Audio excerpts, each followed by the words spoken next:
Hello बच्चों, मेरा नाम डॉक्टर कपिल जैन, आपका केमिस्ट्री प्रोफेसर।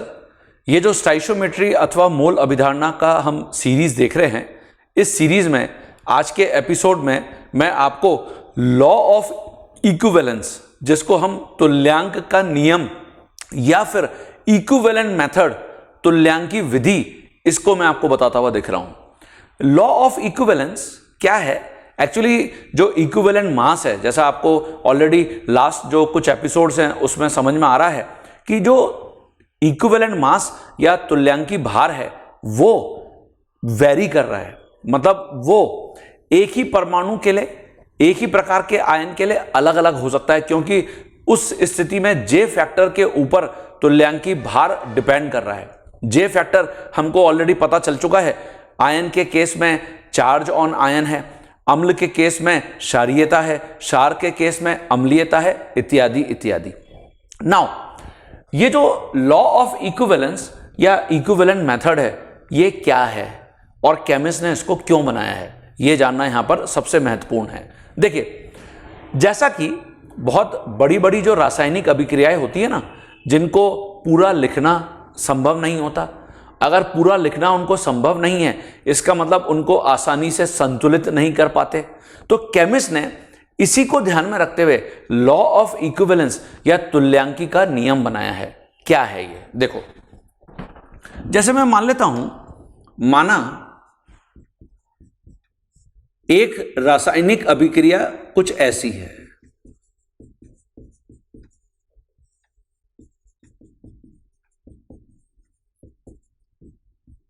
देखिए, रासायनिक अभिक्रिया कुछ ऐसी है।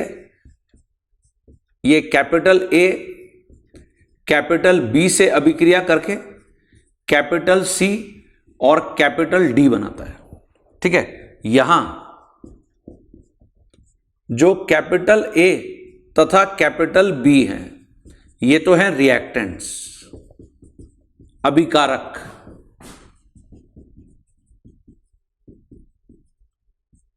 और ऐसे ही जो कैपिटल सी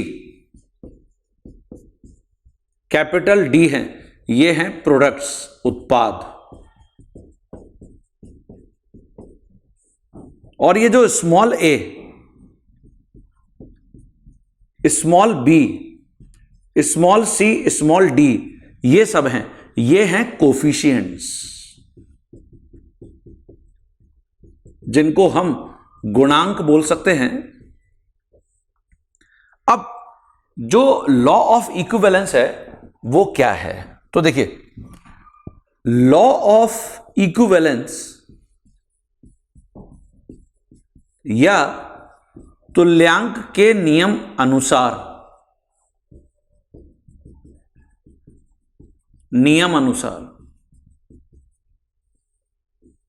सभी रिएक्टेंट, सभी प्रोडक्ट के जो इक्विवेलेंट या ग्राम इक्विवेलेंट होते हैं वो हमेशा इक्वल होते हैं। इससे कोई फर्क नहीं पड़ रहा कि उनके गुणांक क्या हैं। सभी अभिकारकों तथा उत्पादों के इक्विवेलेंट, जिसको हमने ग्राम इक्विवेलेंट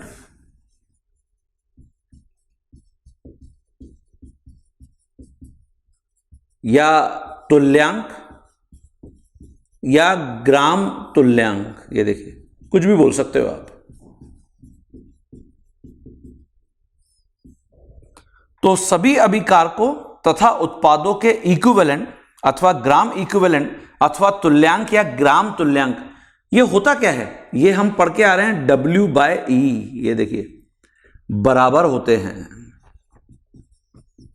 बराबर होते हैं।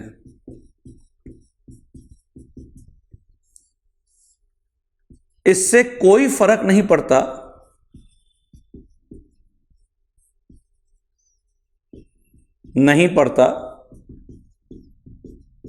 कि इनके जो गुणांक हैं उनका मान क्या है। उनका मान क्या है। ये कॉन्सेप्ट है बच्चों, ठीक है। तो इसका मतलब ये हुआ, अर्थात जैसे अगर मैं यहां पर ही लिखूंगा तो देखिए, मैं लिखूंगा ए का तुल्यांक ये इक्वल है बी का तुल्यांक, ये इक्वल है सी का तुल्यांक, ये इक्वल है डी का तुल्यांक। ये देखिए, और तुल्यांक बोल लो या ग्राम तुल्यांक बोल लो, एक ही बात है। इसका मतलब मैं इसको ऐसे लिख सकता हूं, देखिए W/E ए का तुल्यांक या ग्राम तुल्यांक को हमने ऐसे ही परिभाषित किया हुआ है। आप देखिएगा पीछे अपने जो कुछ पुराने नोट्स हैं, W/E बी के, W/E सी के, W/E डी के। इसका सबसे बड़ा बेनिफिट यह है कि हमको ना तो कभी पूरी अभिक्रिया लिखने की जरूरत पड़ती है, क्योंकि हम आसानी से किसी भी अभिकारक और किसी भी उत्पाद को आपस में रिलेट कर सकते हैं, और ना उसको कभी भी संतुलित करने की जरूरत पड़ती है। समझ रहे हैं आप? तो ये बेनिफिट में हम लिख सकते हैं। देखिए,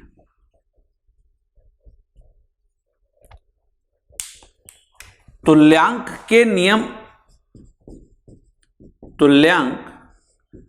नियम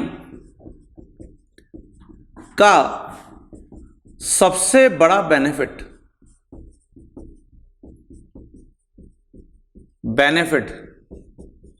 यह है कि हमको ना तो कभी पूरी रासायनिक अभिक्रिया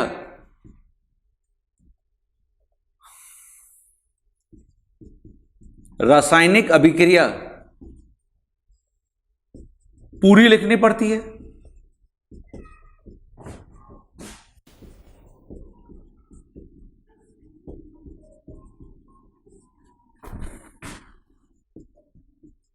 और ना ही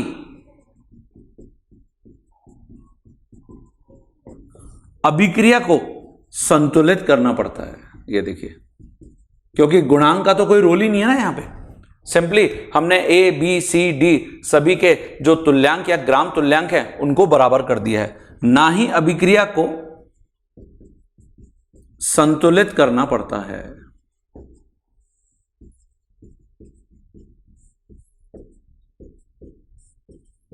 समझ गए सभी स्टूडेंट? तो आगे आपको इसका और एडवांटेज देखिए देखने को मिलेगा।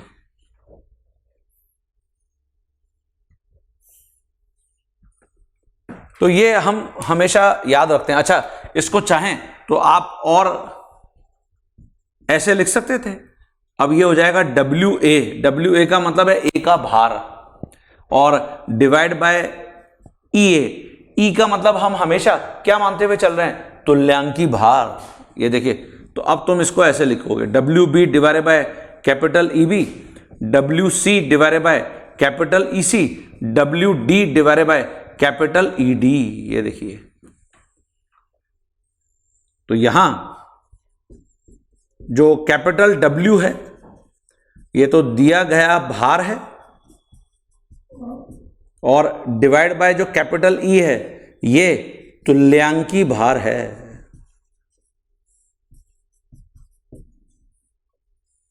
ठीक है बच्चों, क्लियर हो गया सभी को?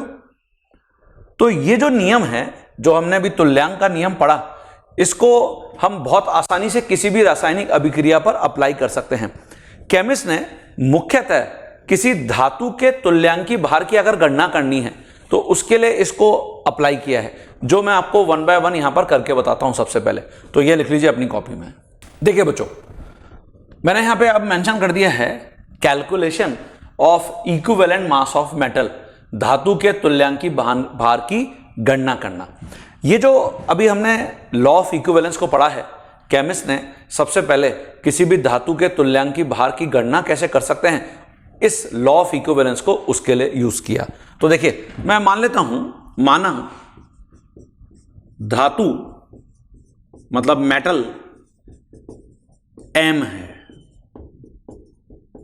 ठीक है, अब केमिस्ट ने इस धातु को या तो हाइड्रोजन के साथ अभिक्रिया करा के धातु हाइड्राइड बनाया, या ऑक्सीजन के साथ अभिक्रिया करके ऑक्साइड बनाया, या क्लोरीन के साथ अभिक्रिया करके क्लोराइड बनाया। और अलग अलग इस प्रकार से हाइड्राइड में, ऑक्साइड में, क्लोराइड में क्या कैलकुलेशन किया, धातु के तुल्यांकी भार की गणना। सबसे पहले मैं मान लेता हूं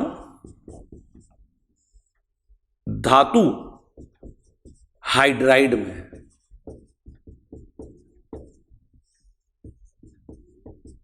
धातु का तुल्यांकी भार, ये देखिए।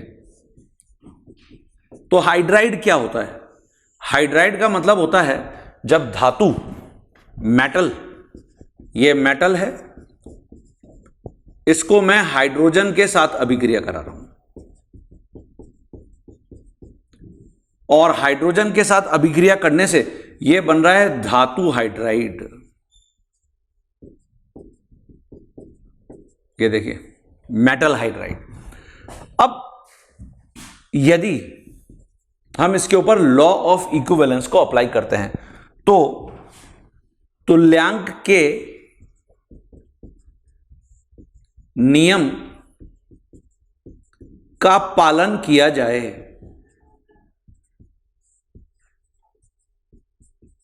तो अभी आपको मैंने क्या बताया, तुल्यांक के नियम अनुसार हम यहां पर लिख सकते हैं W/E धातु का is equal to W/E hydrogen का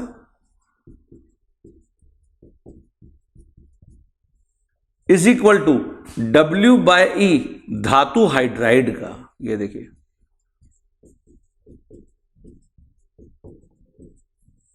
ठीक है।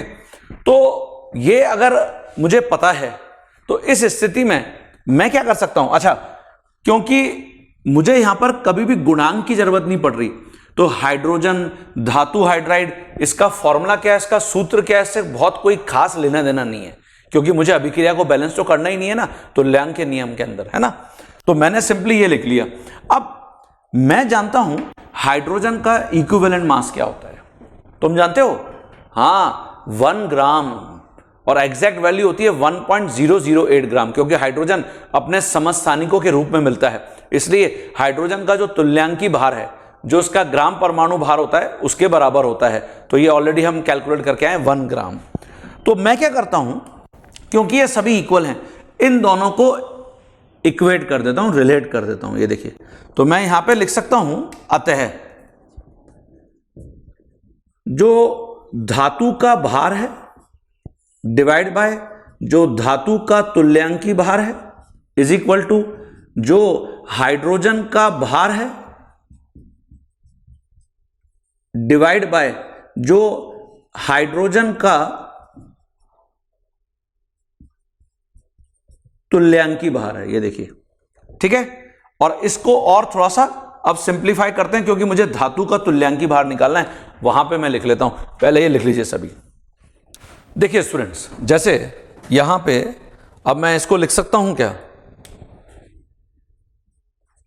मुझे चाहिए धातु का तुल्यांकी भार, तो देखिए हम इसको ऐसे लिख सकते हैं, धातु का तुल्यांकी भार, ये इक्वल हो जाएगा यहां पे धातु का भार डिवाइड बाय धातु डिवाइड बाय हाइड्रोजन का भार। ये देखिए, ये धातु का भार डिवाइड बाय हाइड्रोजन का भार और मल्टीप्लाई बाय हाइड्रोजन का तुल्यांकी भार। ये देखिए, ये फॉर्मूला बन गया। और यहां क्योंकि मुझे हाइड्रोजन का तुल्यांकी भार पता है, तो ये देखिए, ये धातु का तुल्यांकी भार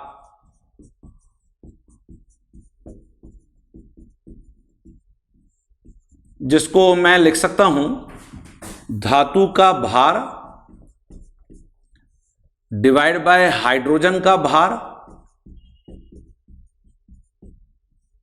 और मल्टीप्लाई कर दूंगा 1.008 से। ये देखिए,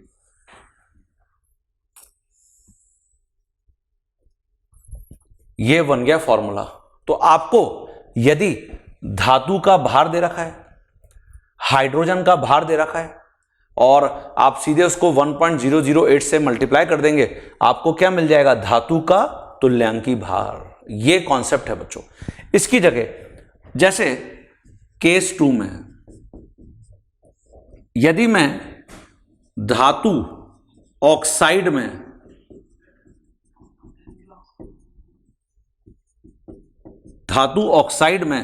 धातु का तुल्यांकी भार लिखना चाहता हूं,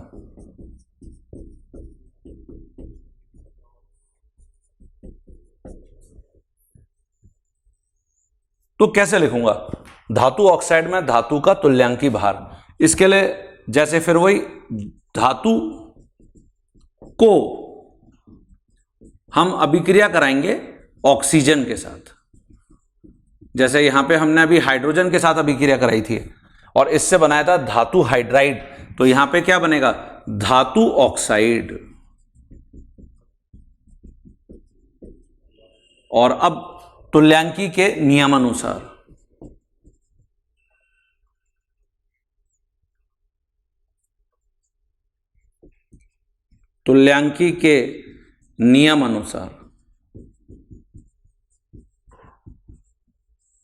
तो जब मैं तुल्यांकी का नियम यहां पर अप्लाई करूंगा तो मैं क्या लिख सकता हूं? W/E धातु is equal to W/E oxygen is equal to W/E धातु ऑक्साइड। ये देखिए, और फिर वही मैं ऑक्सीजन का तुल्यांकी भार जानता हूं, तो ऑक्सीजन का तुल्यांकी भार कितना बताया है आपको मैंने? 8 ग्राम। बिल्कुल सही। तो देखिए, मैं इन दोनों को रिलेट कर देता हूं, तो ये हो जाएगा धातु का भार डिवाइड बाय धातु का तुल्यांकी भार इज इक्वल टू ऑक्सीजन का भार डिवाइड बाय ऑक्सीजन का तुल्यांकी भार। ये देखिए, और यहां से मैं लिख सकता हूं धातु का तुल्यांकी भार। फिर देखिए, फॉर्मूला मेरे पास क्या आ जाएगा? धातु का भार डिवाइड बाय ऑक्सीजन का भार और मल्टीप्लाई बाय ऑक्सीजन का तुल्यांकी भार। ठीक है बच्चों, क्लियर है? और इसलिए यह फॉर्मूला कुछ ऐसे बन जाएगा, धातु का भार डिवाइड बाय ये ऑक्सीजन का भार, और इसको मैं यहां पे मल्टीप्लाई कर दूंगा 8 ग्राम से, तो इससे हमको धातु का तुल्यांकी भार मिल गया। ये देखिए, तो ये सब स्टैंडर्ड फॉर्मूला बन गए। और इसमें सभी में कौन सा नियम लग रहा है? तुल्यांक का नियम, लॉ ऑफ इक्विवेलेंस। ऐसे ही अगर मैं यहां पे बात करता हूं धातु क्लोराइड की, तो उसमें बिल्कुल सेम कैलकुलेशन करूंगा। तो पहले ये लिख लीजिए सभी। देखिए बच्चों, जो थर्ड केस है उसको भी जरा यहां पे समझिए। धातु क्लोराइड में धातु का तुल्यांकी भार। इसके लिए मैं क्या करूंगा? जो धातु है, मेटल है, उसको क्लोरीन के साथ अभिक्रिया कराऊंगा, जिससे धातु क्लोराइड बनेगा।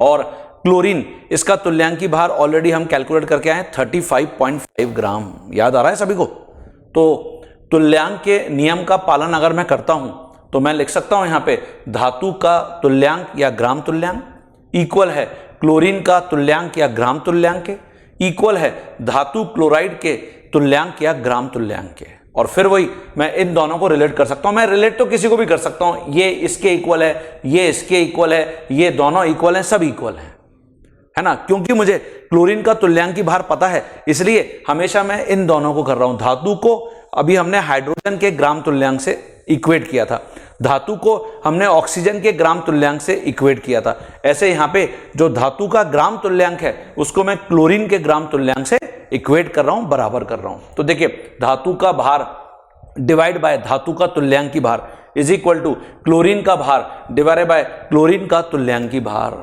और इससे मैं क्या कर सकता हूं, जो धातु का तुल्यांकी भार है उसकी कैलकुलेशन कर सकता हूं, गणना कर सकता हूं।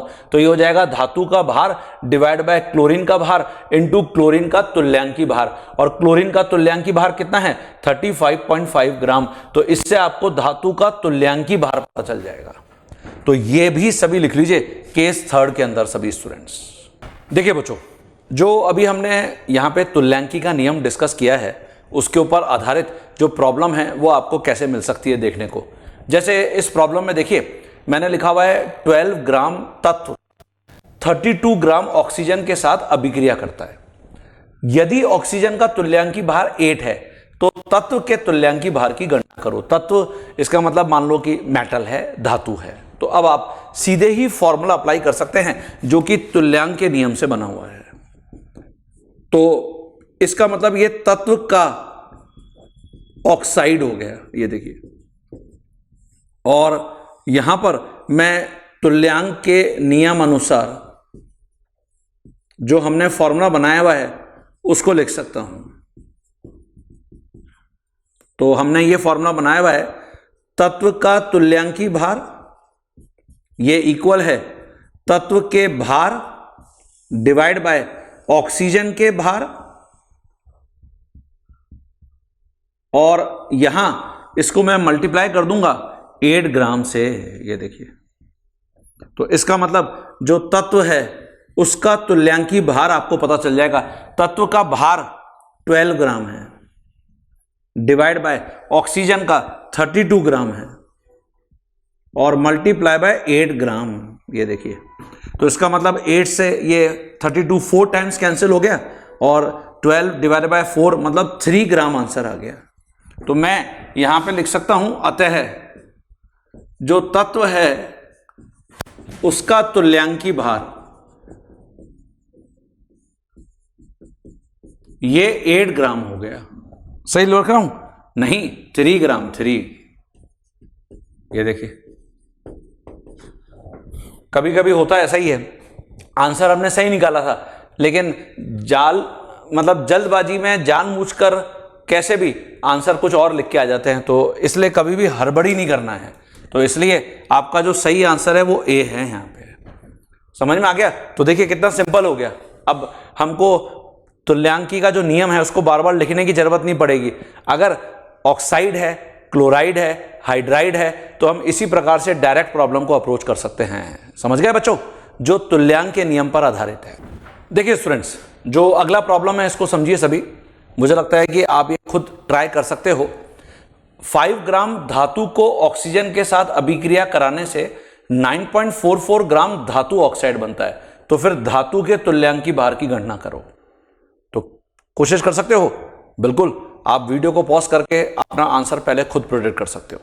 हाँ बच्चों, तो चेक करें क्या करना था। यहां पर जो दिया गया है, हमको धातु ऑक्साइड दिया गया है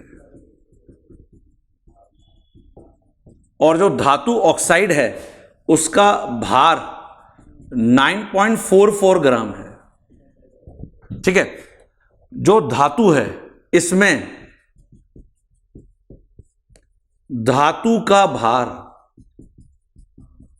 तो धातु का भार 5 ग्राम है। ठीक है, ऑब्वियसली धातु का भार अगर 5 ग्राम है, धातु ऑक्साइड अगर 9.44 ग्राम है, तो जो बचा हुआ है धातु ऑक्साइड में वो कौन है? ऑक्सीजन है। मैं यहां पे लिख सकता हूं ऑक्सीजन का भार। ये देखिए, तो ऑक्सीजन का भार कितना आ जाएगा? 9.44 को 4 में से 5 को घटा दोगे तो ये आ जाएगा आपका 4.44 ग्राम। ये देखिए, तो आपको ऑक्सीजन का भार पता चल गया। तो अब हम यहां पे तुल्यांकी के नियम अनुसार लिख सकते हैं। तुल्यांकी के नियम अनुसार, तो ये देखिए बहुत बड़ा बेनिफिट है। हमको कभी भी ना तो अभिक्रिया को बैलेंस करना पड़ रहा है, ना अभिक्रिया को पूरा लिखना पड़ रहा है और बहुत आसानी से हमारे आंसर्स आ रहे हैं। तो मैं यहां पे धातु का तुल्यांकी भार, इसको मैं लिख सकता हूं धातु का भार ऑक्सीजन का भार, और इसको मैं मल्टीप्लाई कर दूंगा 8 ग्राम से। ये देखिए, तो इससे हमको धातु का भार पता चल जाएगा।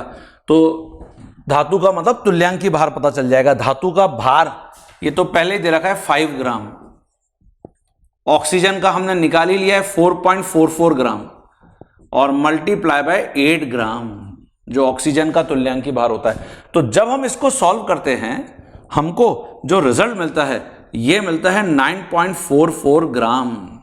तो ये धातु का तुल्यांकी भार आ गया। इसको सॉल्व करेंगे तो डी आंसर 9.01 मिलेगा बच्चों। ये धातु का तुल्यांकी भार। तो इसको सॉल्व करके देखना आप, है ना। 9.01 ग्राम होगा ये। D is the correct answer.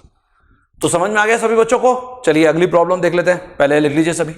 देखिए स्टूडेंट्स, जो अगला प्रॉब्लम है उसको समझो सभी। इसमें गिवन है धातु का तुल्यांकी भार 12 है, 12 है। मतलब आपको पहले ही धातु का तुल्यांकी भार दे रखा है। तो फिर बोल रहा है इसके ऑक्साइड का तुल्यांकी भार क्या है। मतलब यहां पे हमको दिया गया है धातु का तुल्यांकी भार।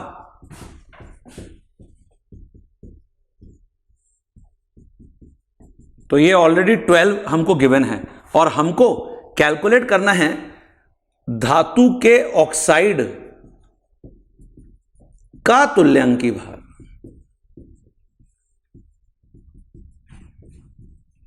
अब अभी हमने इस प्रकार का जो फॉर्मूला है उसमें कहीं भी ऑक्साइड का तुल्यांकी भार ये हमने नहीं लिखा है ना, ये निकालना है हमको। समझ रहे हैं आप।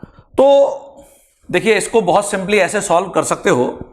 जो धातु का ऑक्साइड है,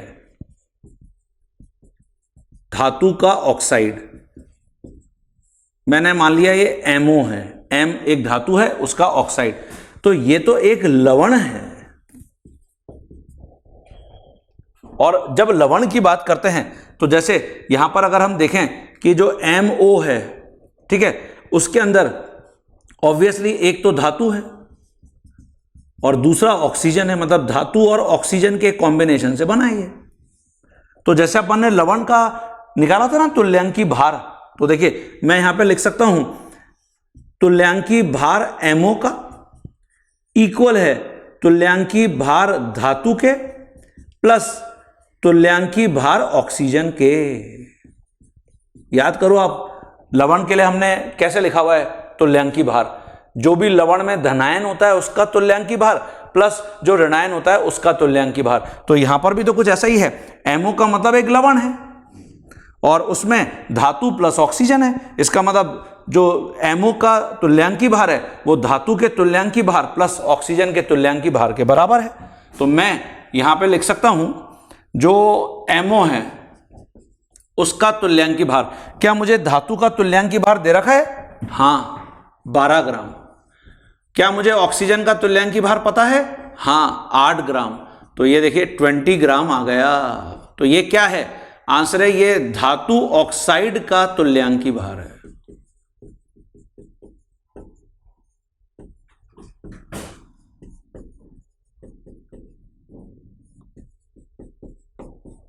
ठीक है बच्चों। तो ये देखिए इस एपिसोड में जो आज हमने यहां पर तुल्यांकी का नियम पढ़ा उसकी मैंने आपको एप्लीकेशंस भी करके बता दी, और हमने देखा कि तुल्यांकी के नियम का जो सबसे बड़ा बेनिफिट है वो ना तो मुझे कभी भी किसी रासायनिक अभिक्रिया को पूरा लिखना है और ना ही मुझे उस रासायनिक अभिक्रिया को संतुलित करना है। अगर ये दोनों काम करने से बच गए तो हमारा बहुत ज्यादा समय बचता है और हम बहुत आसानी से प्रॉब्लम्स का जो कैलकुलेशन है उसको करके फाइनल रिजल्ट के ऊपर पहुंच जाते हैं। तो ये एडवांटेज है जो आपको क्लियर होना चाहिए बच्चों, ठीक है ना। तो हमने ये आज के एपिसोड में जो पॉइंट्स पढ़े हैं बहुत ही महत्वपूर्ण हैं। तो अब हमको तुल्यांकी का नियम पता है, तुल्यांकी के नियम की एप्लीकेशंस पता है जिसको हम प्रॉब्लम्स के ऊपर फ्रीक्वेंटली अप्लाई करते रहेंगे, ठीक है। मैं जो आज हमने यहां पर पढ़ा तुल्यांक विधि, इक्विवेलेंट मेथड या तुल्यांकी का नियम, अगले एपिसोड में आपको ऐसे मोल विधि बताऊंगा। मोल मेथड। तो हमारे पास किसी भी रासायनिक अभिक्रिया में दो प्रकार की विधियां हैं जिनकी हेल्प से मैं किसी भी रासायनिक अभिक्रिया से संबंधित किसी भी प्रॉब्लम को सॉल्व कर सकता हूं। तो वो अगले एपिसोड में मैं मोल विधि और आपको ऐड करूंगा आपकी नॉलेज में, ठीक है। और लिमिटिंग रिएजेंट क्या होता है वो भी मैं आपको बताऊंगा। तो अगले एपिसोड के लिए तैयार रहिएगा और ये पॉइंट एक एक ढंग से पढ़ लीजिएगा, ठीक है। चलिए मिलते हैं फिर।